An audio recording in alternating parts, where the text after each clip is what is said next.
American Presbyterian चर्चचा सेवाकार्याचा वारसा चालवणाऱ्या Kolhapur church काउन्सिलच्या स्थापनेला 100 वर्ष पूर्ण झाली आहेत. या निमित्तानं वाइल्डर मेमोरियल चर्चमध्ये शतक महोत्सवी वर्षपूर्ती समारंभ आयोजित करण्यात आला होता. काँग्रेसचे विधान परिषदेतील गटनेते आमदार सतेज पाटील या कार्यक्रमाच्या अध्यक्षस्थानी होते. यावेळी रेव्हरंड राजीव एगंड, सरोज अपट, संजय जयकर, डी.बी. समुद्रे, दीनानाथ कदम, उदय विजापूरकर, आनंद म्हाळुंगेकर यांच्या उपस्थितीत प्रार्थना करण्यात आली.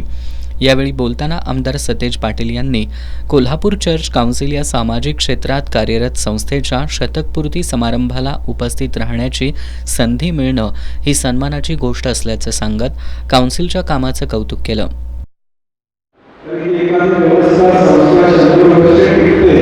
त्याच्यामुळे चांगला विचार असेल तरच ती संस्था या ठिकाणी बीज चांगला असेल तर फार चांगलं होतं असं आपण म्हणतो. हा पाया देशाचा काय तो मानवतेचा पाया आहे, चांगल्या विचाराचा पाया आहे, सर्वांना बरोबर घेऊन जाणारा पाया आहे, एकमेकांना मदत करणारा पाया आहे. आणि म्हणूनच आज विधान सांगितलं तसं 174 वर्ष ही संस्था गेली या ठिकाणी काम करते. आपण आजचं उद्या क्रिएट करू शकत नाही की आज संध्याकाळी काय होणार आहे आपण सांगू शकत नाही.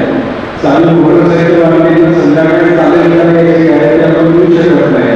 तिथे 174 वर्ष यशस्वी कृपा असल्यामुळेच ही संस्था इतकी वर्ष चांगल्या पद्धतीने या ठिकाणी चालते. कारण की शेवटी विचार म्हणत असतात आपण जे बीज पेरतो तेच या ठिकाणी उगवत असतात.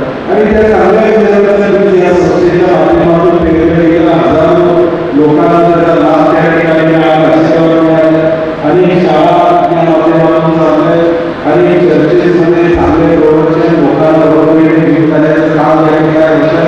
आणि म्हणून या कार्यक्रमाला उपस्थित राहणारा या शतक महोत्सवी वर्ष सांगता समारंभाला ख्रिस्ती बांधव उपस्थित होते.